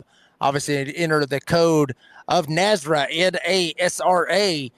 You would get 15% off your entire order. Also, 15% gets kicked back to the North American Sim Racing Association. And if you want the setups that NASRA races, go check them out. premierracingsetups.com is Duel 2, baby. It was looking good there for a little bit, Jim, but I mean, it can't be perfect. They can't be a damn race that's 100% perfect. I mean, 9 times out of 10, you got to have a wreck sooner or later.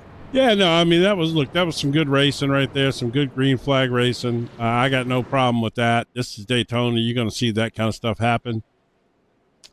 Everybody now can easily get to the end of this race on fuel. So we should be good to go. Let's just see what they can do. See if they can put together another good green flag run like that, and then maybe we'll have a little dash for cash there at the end and see who's gonna be starting up front next week. Absolutely, we'll see how it all plays out. We was thinking about interviewing one of the drivers. I was thinking about talking to Jeff Merck, but that looks like he is down pit road, and looks like he is. Well, actually, he's coming out of pit road. Might not be a good idea to interview him, so I'm not even going to think about it at this point. Well, we got the pace lights are out too, so we got a little bit quick one if you want to do it to somebody. Nah, well, we're good. Nah, we're good with that. But obviously, I don't want to get too crazy with it or nothing like that. But I'll tell you this much, folks. If you love your super speedway racing, obviously next Friday night is the, as Wesley Allen would say, the lead lifter for the season opener of season 11 of the Concerns of Police Survivors Truck Series. But if you also love some super speedway and you love NASRA, check out Monday night, what we got going on. DSR Electric Truck Series next round will be at Talladega. Obviously, my favorite track. My second home, I guess you could say. Wesley Outland and me, and be on the call. Dean Hopton, obviously, will be on production. That'll be a good one, and we'll see who will make it into the next round, lock themselves into the playoffs, I should say, for the DSR Electric Truck Series. But Jim, I'm gonna throw you a bone here. I'm just gonna see what you think right here. Who'd you pick to win Duel 2? Because we didn't really pick for Duel 1. I know you said you still knew with faces and knew with some of these guys, but just give me a name out there. I mean, I hate to be the guy who picks Matthew Wood, but I mean, he's fast. He's been running up front. He's got great car control, and you need that here, running in this traffic like that. I mean, I got to go with him. He's got nothing to worry about. He's going to start up front no matter what. So when you put a guy like him and he don't give me anything to worry about, and he can just have fun, that's the kind of guy I think is going to win a race. Take the easy route, Jim, any chance that you can. Tristan Bruce head Osborne on the front row with Holden McGill and MDW right behind them. Green flag back in the air. Tristan Bruce able to fire away. Holden McGill trying to make it happen right behind him. They will shoot away. Now Scruggs will line up right there with them. Trevor Aswinoff, Augusta, Georgia, down there where the Masters were played earlier this year. Trying to make it happen on the inside. Front two, they're trying to get away. Here comes Ed Osborne. No, Holden McGill. He's going to jump up. The two, Holden McGill. He's trying to go for the lead here at Daytona. Yeah, he got a nice little run there. He's got help from, who is that behind him? Osborne? Yeah, it's Osborne behind him pushing him, I think. Yeah, absolutely. Ed Osborne, who was leading on the outside lane. Now he is not anymore. Holden McGill jumps to the top.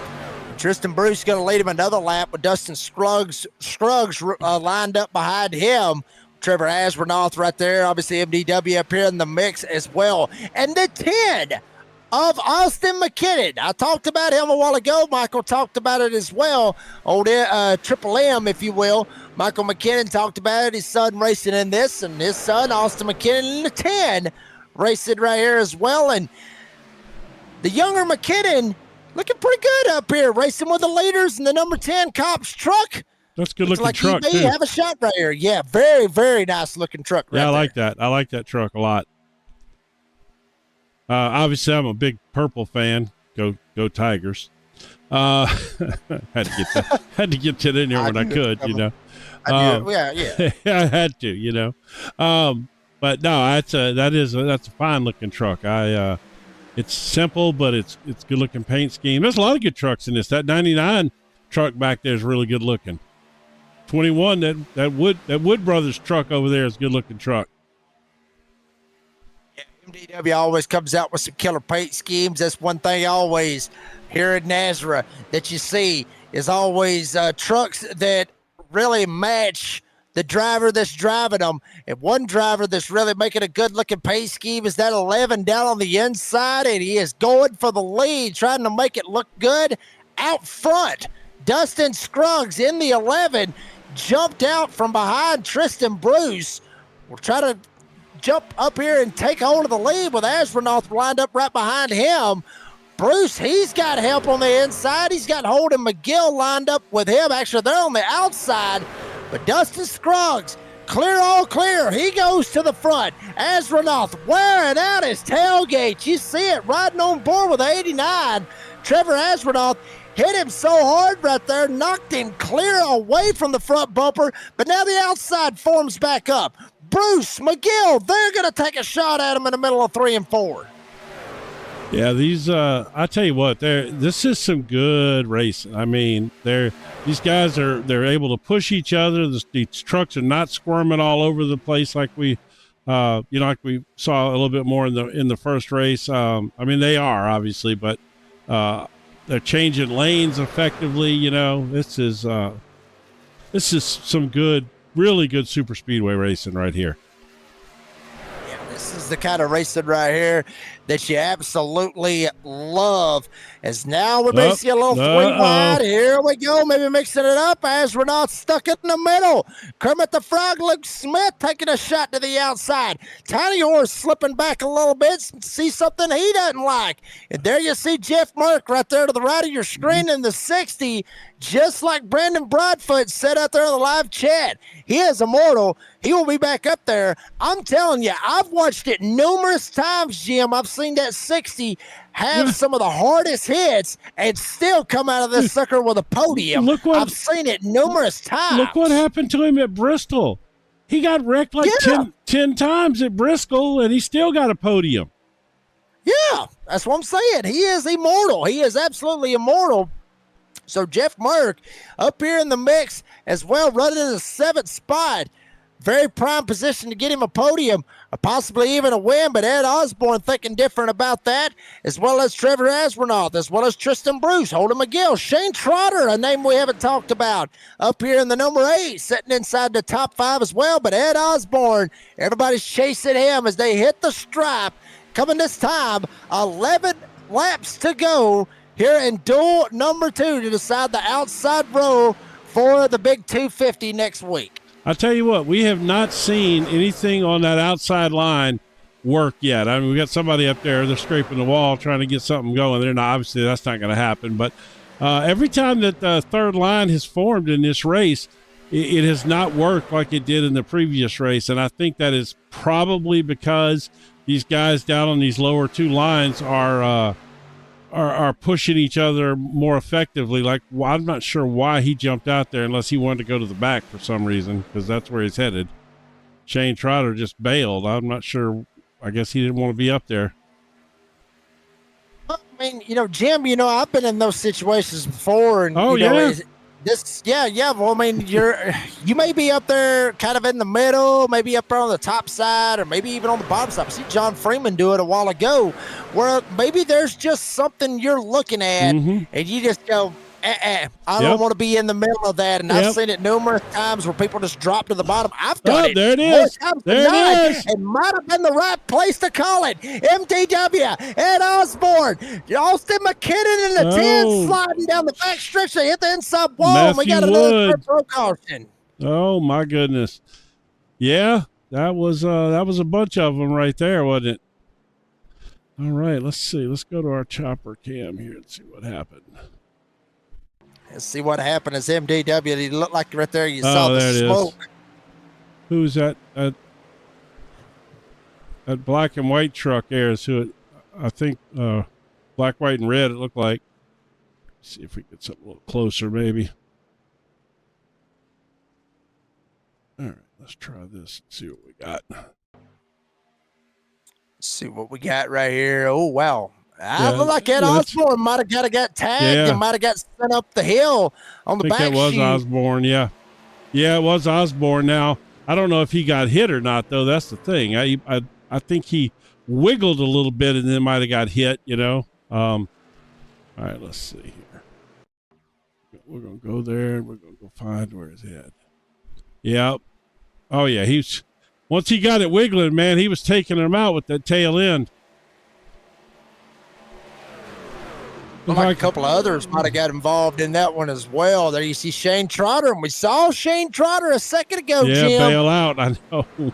Yeah, might have paid off for that 8 right there. It almost seems like he had a little sixth sense about him there, didn't it? Because he sure did bail at just the right time. Yep, that's exactly what I was fixing to say. Maybe he had a little sixth sense about him and said, you know what, I think I already see the wreck coming, and it paid off for him. And might have not have gained a whole lot of spots out of it, but he certainly his ain't truck going to have ain't to tore worry up. about it. No, it's not. That truck is going to be in prime condition, at least for the last 10 laps of this bad boy. We'll wait, see if anybody decides to go down pit road. Nobody's going to jump down pit road just yet. So, no, it's go time now, man. I don't, unless you tore up, ain't no sense of getting down pit road now. I don't think. Nah, I don't think anybody's going to jump down pit road. There might have been a couple of them maybe jump down. Obviously, like you said, for repairs, John Freeman, a couple of others. Ed Osborne, obviously. Tyler Daniels, I see him jumping down pit road as well. So, a couple of takers jumping down pit road. I tell you what, Jim, let's take. Wow. Yeah, he missed Osborne missed his spot there. Had to back it up. You want to take a quick commercial break or what? Yeah, let's take one more quick commercial break and let you hear from some of our great sponsors, folks, and we'll bring you back for the finish here at Duel number 2. Are you ready? For Murph's Magical Creations. Home to custom laser engraving and gifts. This veteran-owned and operated company engraves for all occasions. If you want one of Murph's Magical Creations, call the number on your screen or commission through either Instagram or via email. Murph's Magical Creations. Made with love. Are you ready? For Murph's Magical Creations. Home to custom laser engraving and gifts. This veteran-owned and operated company engraves for all occasions. If you want one of Murph's Magical Creations, call the number on your screen or commission through either Instagram or via email. Murph's Magical Creations, made with love for you. And we're back here at Daytona. Tristan Bruce, Trevor Asronoth, Holden McGill, Dustin Scruggs, Kermit the Frog, Luke Smith up here. Top 5, getting ready to settle it here for Duel number 2 to decide the outside for the NASRA 250. I don't know why I kept saying the big or the big one 250 or whatever the hell I was calling it earlier on, but obviously it is the NASRA 250 that will be live here on the NASRA 360 Racing Network next Friday night, live 9 p.m. Eastern Time. Cannot wait. Jim, real quick, obviously, we talk about college football and everything else, and we're going to keep talking about it throughout the season, at least, until college football's over with. But, I know Bama's got Vandy tomorrow. So who does LSU have? Well, to be honest with you, I did not look at this week. I've been so crazy busy that I have not paid attention. No, I'm not gonna lie to you. I had to stay off the fan pages. I had to stay away from everything. I know I should know that. Was it that bad?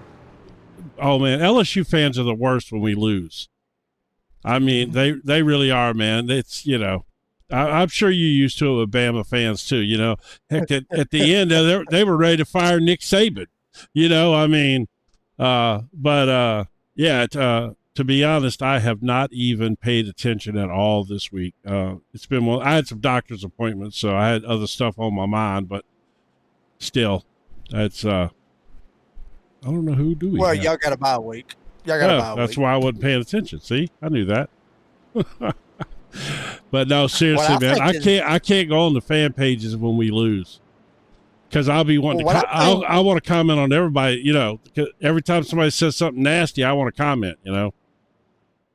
Well, what's got me is I just now looked at their schedule on ESPN. And folks, we'll talk about the racing when we get back to it here in a second, but it kind of blew my mind. Oh, there we go. Okay. Because it looked like they were $57 a ticket for Alabama and LSU, and then I actually clicked on it. And it was $200. Yeah, it was $257 for tickets. So, all right, here we go. Hashtag fake news, I guess you could say. But here we go. Getting ready for a race start. Tristan Bruce, Trevor Asronoff. Green flag back in the air. Bruce able to get him a good little jump. Jump down on that inside lane. Big shots right here. Holden McGill up here trying to make it happen as well. Asronoff, McGill, they flip-flop from bottom to top. So now McGill with Scruggs on the top side. No TB's got Asronoff right behind him as they work their way off of turn 2 with 6 to go. Yeah, I think I got a feeling we might actually run this one to the end. I just got a feeling that they're gonna hold it together. We'll see. That's asking a lot in one of these dual races because, everybody at this point is fighting for every position. Yeah, I mean, and there for a second, I saw Jose Luis Rivera take it to the top side. He's actually got the fastest lap here in duel number 2, 46.756 as far as everybody else. But everybody is literally hitting the 46s. He's the only one to hit a 46.7. here in duel number 2, but with 5 laps to go, Tristan Bruce on the bottom side, Asronoff lined up right behind him. Luke Smith down there with Dustin Scruggs and Rhett Tucker. Haven't talked a whole lot about Rhett Tucker.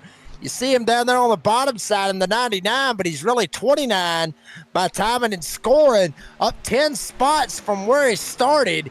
He's up here in 6th, so I haven't talked a whole lot about Rhett Tucker, but he's got a shot to win this bad boy. Somebody was sliding up the track there.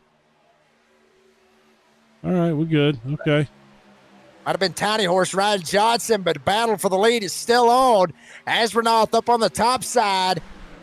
And boy, howdy, I'm telling you right now, Tristan Bruce trying to make the inside work. Now more help down on the bottom side may end up helping that inside lane prevail. But Holden McGill is not going to give up. In that number 2, shoves Asronoff coming off turn 2. Able to get him out in front just for a second. But TB, with all the help that he's got on the inside, now he's going to make it work. Dustin Scruggs thinks different. Now they're going to go back 3 wide. Now 2 stuck in the middle with Asronoff and McGill. Johnson shoots up the hill. Here he goes with Scruggs. They think different and line back up on the middle side. Yeah, that bottom side is working really well together right there. I have to say I'm a big fan of that 99 truck. It looks great, and 99's been my number since high school. I played high school and college ball wearing 99, and if I can, I raced with the 99 whenever I get the chance. So that's my number. That's a good-looking truck. I love that number, even though it's not his number in timing and scoring. Absolutely. Pace schemes as here we go. We may see a wild pace scheme try to get it here tonight. As wow, Asronoff, no help. Nobody's showing love to the 89. Trevor Asronoff was up there trying to battle for the lead. Now he's stuck straight up in a hornet's nest. Holden McGill leads on the outside lane, I should say, with Dustin Scruggs lined up behind him. TB right behind him as well. As 2 laps to go here in duel number 2. And Holden McGill out front. Now he's out front by a big margin. He jumps to the bottom. Scruggs now going to get the shot on the outside. And Asronoff, now he's going to get up here. Nobody want to help me? I'll try to help myself.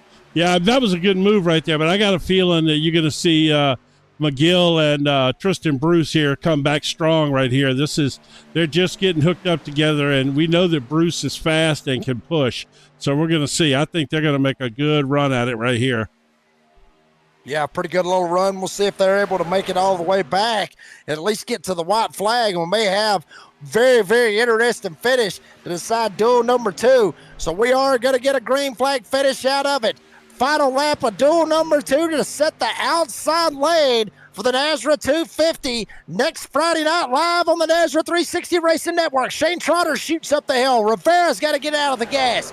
McGill down on the bottom side. Oh, there they go. All of them.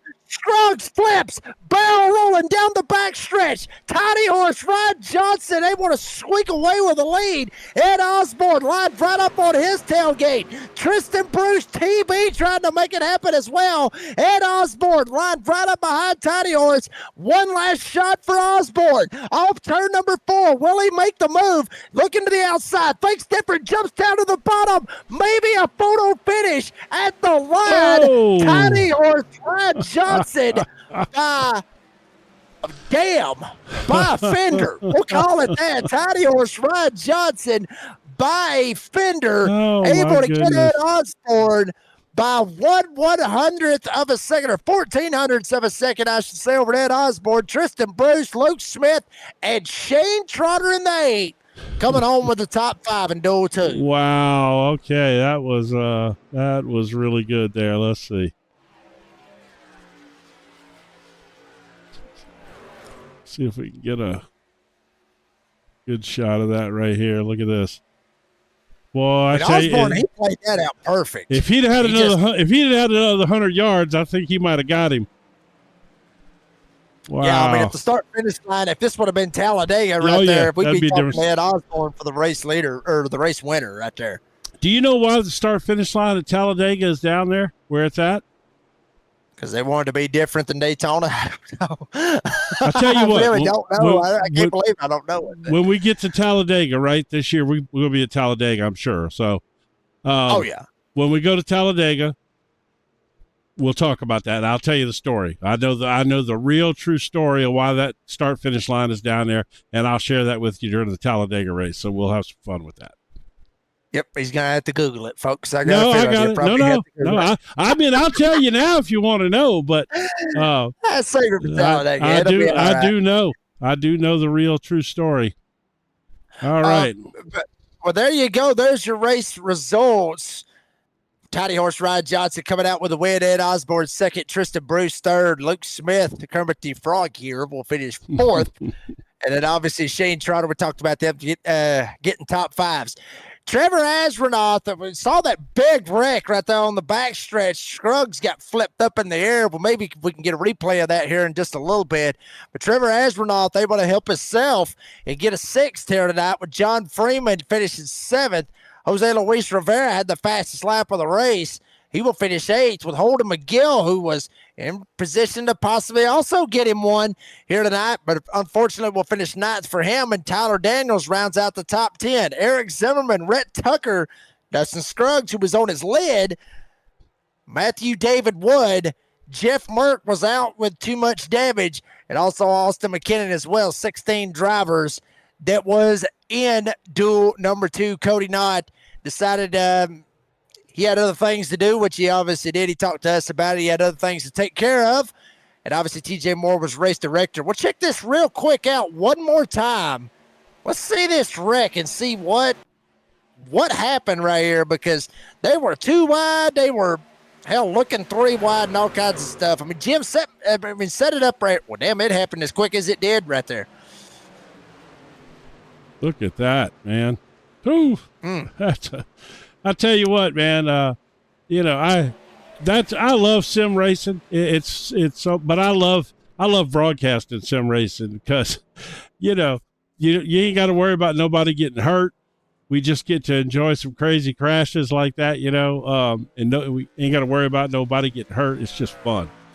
That's a great finish right there, man. That was a classic Daytona finish. That was fantastic. Yeah, absolutely. And obviously Tiny Horse Ryan Johnson, you saw a while ago doing his signature reverse victory lap that he always does, drives around backwards everywhere that he goes. Courtesy of? Where'd that come from? You know that now. Come on. Well, I mean, I know the Polish victory lap. I know who's done that, but that was Alan Kwiecki. Oh yeah. But he didn't drive around backwards. Oh, he drives backwards. Oh, okay. I didn't know. Yeah. Tidy Horse has always did it. He's always drove it around backwards for the whole lap, and I've always joked about it that I would love to see him do it at a road course. Still ain't seen it yet. But anyway, there you see Tidy Horse burning it down. And Jim, folks, we'll just take a quick commercial break, round up all the podium finishers, give you our final thoughts, and set you up for the NASRA 250 next Friday night. Don't go anywhere. Are you ready? For Murph's Magical Creations.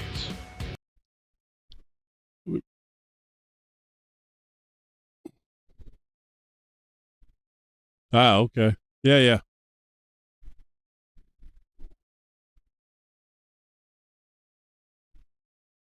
Let's see who we got in. Just Ed's the only one we got right now. We got Ryan Johnson. Okay. Yeah, we're muted. Yeah.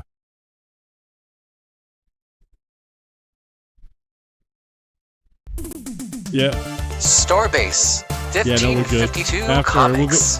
We'll go back live after this commercial. A collector would want. Comics, Funkos, action figures, and so many more. A real American comic book shop. We are online only. Starbase 1552 Comics. Find us on eBay Auctions. All right, here we go. We're going back live. Here we go. We're live. And we're back here at Daytona. Obviously, duel number 2 is in the books, and Tidy Horse Ryan Johnson getting the win. Had the reverse victory lap.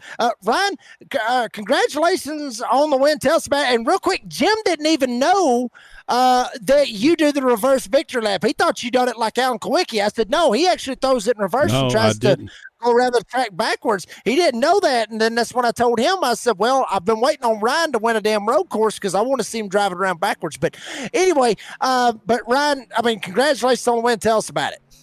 I have done it before. It is difficult, but you got to be different. You got to do something that nobody else does. But man, race was actually pretty tame. I was watching Duel 1 before we got ours ready to go. I missed qualifying last week, so we had to start from the back, and I was just going to try to be patient. We kind of worked our way up towards the front a little bit there, and then there's just so much shuffling. But honestly, tonight it seemed like everyone gave a lot of room. There's a lot of really good racing. Towards the end there, I didn't think I was going to have a shot. It seemed like we were kind of stalemated on both lines, and that wreck happened out of 2, and I just moved up towards the wall. I'm like, I hope nobody hits me up here, and we made it through. Ed came through, and he started pushing me. I'm like, all right, that's perfect because I don't know how fast people are going behind me. And yeah, he made a move off of 4, and I was like, well, I'll hold the top and see what happens. And I couldn't believe it. I was just really surprised.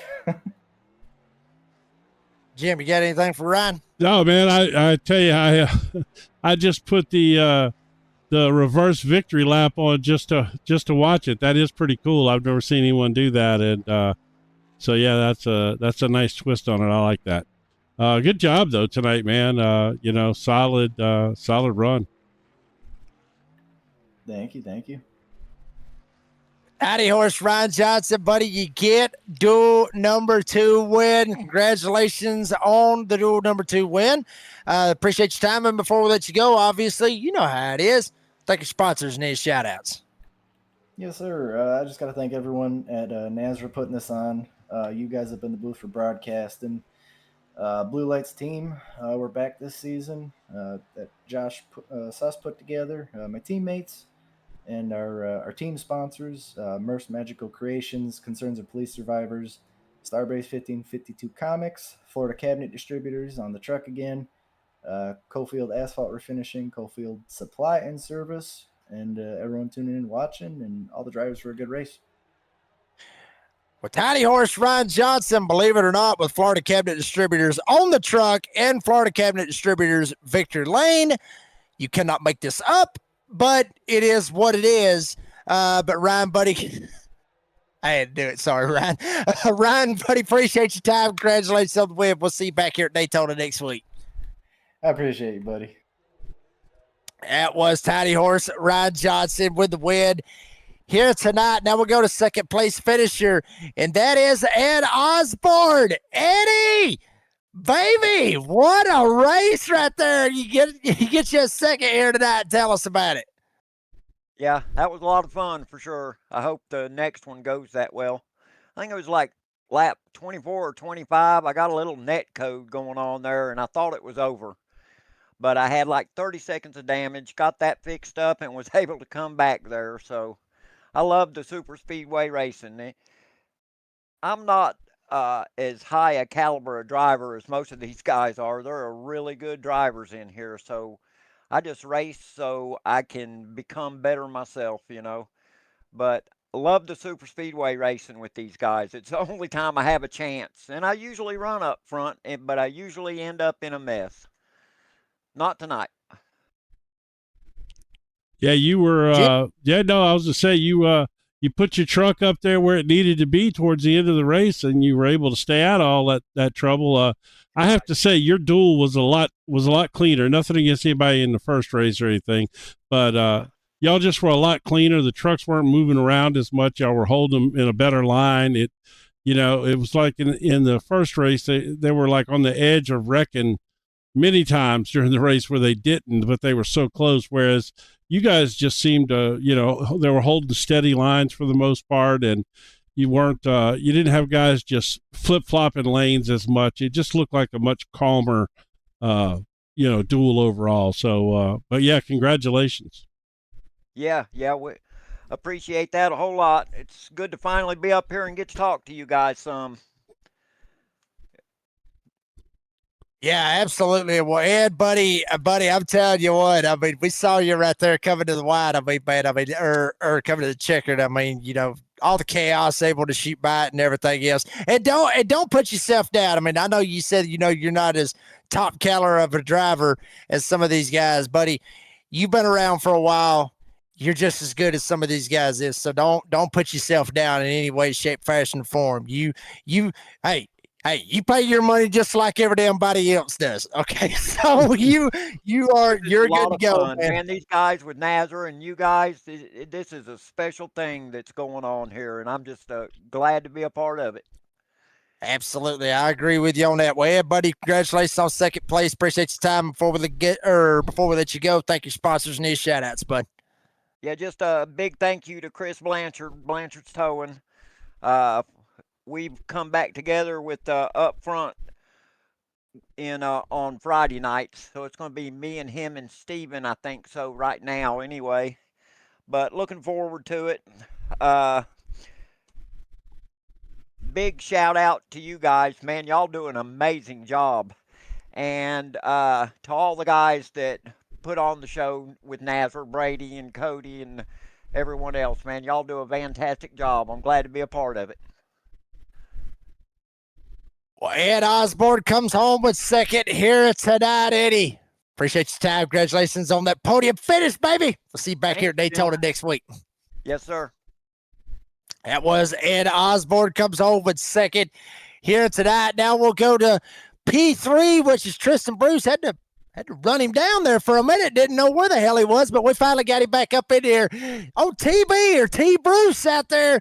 Buddy, how are you? Good to see you here. Congratulations on third place finish. Tell us about it. Yeah, it was a good duel in my opinion. Tried to control most of it. Stayed out front for a lot of it. Holden got in front of me there with about 2 to go or so, lap and a half, and I was up on him on his tail the entire time until that wreck on the backstretch happened. Going into one of the lap of that wreck, I started to overheat, so I knew I had to back off a little bit, but I didn't want to because I didn't want to slow our bottom lane down and have 2 or 3 guys on the outside be able to clear down. So that wreck kind of, for a white flag wreck, for me, it happened at a good time. I dove down to the inside and was able to get back up, but I feel sorry. I totally took out Rhett Tucker coming back onto the racetrack on the back stretch on the last lap, so sorry to him. But yeah, I had fun. I did things right, moved around a lot from top to bottom, and was able to hold the lead a lot that way. So just learning good things for next Friday. Tristan, I'm gonna ask you, or sorry, Jim. I know you probably had a No, question go for me, ahead. but I did want to ask this real quick. I mean, I heard Ryan, I heard Ed, and you talk about that this duel was tame. And I'm sure y'all saw the first duel. What would make you think? Why would you think that this duel right here was more tame than, say, the duel number one? Yeah, I don't know. We always seem to see when we, run the duels that there's one race that's a little more calmer and tame than the other. But I mean, I don't know. I think we all knew that we got to be, somewhat patient and just, run the race how you're supposed to without wrecking each other. So I guess we just did a little bit better job than the guys in Duel 1 did. So good job to everyone in Duel 2. It really was a fun 30 laps in my opinion. Jim, you got anything for him? No, man, but look, congratulations. You got a good starting spot for the 250 next week. You were fast in qualifying. You were fast all night tonight. Sometimes it's you never know how you're going to get shuffled and who's going to slide in front of you and things like that. But you put yourself in a place where you could win this race, and you kept your truck out of trouble there on that last caution. You were able to avoid that, which was a big deal. And so yeah, congratulations, and good luck next week in the 250. And right there, you can see you just did a good job in the replay of avoiding that last incident right there. So, but yeah, congratulations, man. Good run. Yeah, thank you. It's all about staying out of trouble. Coming into these super speedways, no matter if it's Atlanta, Talladega, or here, they're tough to survive and get to the finish with a clean truck. So, for a while, it looked like I was going to get the win with how I was controlling it, and be nice to start 4th next week. But I think we'll start about 8th or so. So, not too bad. For Tristan Bruce, buddy, you come on with a podium here tonight. Congratulations on the 3rd place finish in Duel 2. Appreciate your time. And before we let you go, thank your sponsors and any shout outs. Yeah, just always want to thank Miss Jennifer with Charlotte Fence Builders with what she does with me with my racing, whether that's real life or here on iRacing with NASRA. So thank you, Miss Jennifer. Thank you to my mom, sisters, my dad, stepmom, my best buddy Chandler Smith, who's always watching Wednesdays and Fridays. So thank you for everybody watching. Thank you, Brady, with just everything he does with NASRA. You guys in the broadcast booth always do a phenomenal job. Cody, Josh Suss. So thank you to everybody, and this is really fun. We'll look forward to the 250 next Friday. Tristan Bruce, 3rd here tonight. He'll get him a good starting spot for the NASRA 250 next week. Tristan, buddy, appreciate your time. Congratulations on the podium. We'll see you at Daytona next week. Thanks, guys. See you next week. That was Tristan Bruce, comes home with a 3rd here this evening. And Jim, buddy, Daytona, it always produces. It always does something. It always does something that'll make us just sit here and go, wow, or damn. It always makes us do something. What did it make you do here tonight? Your take. We got a little bit of all of it. We got some wows, and we didn't really see anybody do anything incredibly dumb. It was all, for the most part, racing incidents. Nobody did anything really, just stupid or anything. We saw some good racing, some good finishes, some crazy wrecks on the last lap. We saw some good passes. Nothing more you really could ask for. I tell you, I'm fired up to be racing. I'm glad to be here calling this series this season, and I'm ready for the 250, man. Let's go.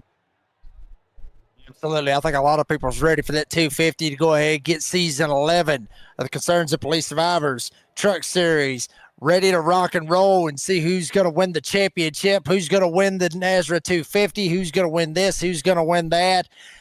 Obviously, who's going to have beef this season, who's going to do this, who's going to do that. We'll see what happens with the duels. The duels, baby. It's Daytona. It is what it is. We'll see who's going to everybody's pretty much watched. Everybody's seen what's happened. Everybody's pretty much got their picks on who's going to win the NASRA 250 next week here at Daytona. Folks, that's going to do it for this broadcast. Obviously, want to thank all of our great sponsors. Cannot forget about Premier Racing Setups, Murph's Magical Creations, DSR Electric, Blanchard's Towing, TLC for what they do. Obviously, can't forget about Serve Pro for the Serve Pro cautions, Darren's Detail and Shine for the White Flag Lap, Florida Cabinet Distributors for what they do. And you can never, ever, ever, ever forget about C.O.P.S, Concerns of Police Survivors, for their title sponsorship of NASRA's flagship series, the Concerns of Police Survivors Truck Series. Shout out to the fans, man. I mean, y'all come out in some numbers. Y'all always come out in numbers. Y'all always come out and y'all say what y'all really think. And sometimes we end up throwing it back at you, but you always come out in big numbers and always supporting this great league. And always got to give a huge shout out to the drivers out there on the racetrack, because if it wasn't for the drivers, I'm telling you right now, we wouldn't even be sitting here calling this race right now. We'd be staring at a damn black screen. So y'all, I mean, you drivers each and every night, doesn't matter if it's Monday, if it's Wednesday, if it's Friday, with the Tuesday series coming up, with the Xfinity series, whatever that gets started back up, you drivers, y'all make our jobs a hell of a lot easier. I'm telling you right now, y'all do a fantastic job, each and every one of you. So thank you very much to each and every one of you drivers for always putting on a fantastic show. For Brady LaBeouf and Cody Knight and NASRA, and for my good buddy, co-producer, or the real producer and co-commentator, Jim Cunningham of the Redneck Announcer, Jake Reeves, said, as I always say, be safe, be kind, be fast. Duels is over with, y'all. We're ready to rock and roll. Daytona, NASRA 250. Be here next Friday night, live, 9 p.m. Eastern Time, only on the NASRA 360 Racing Network. Who's going to win the big one? Tune in and find out.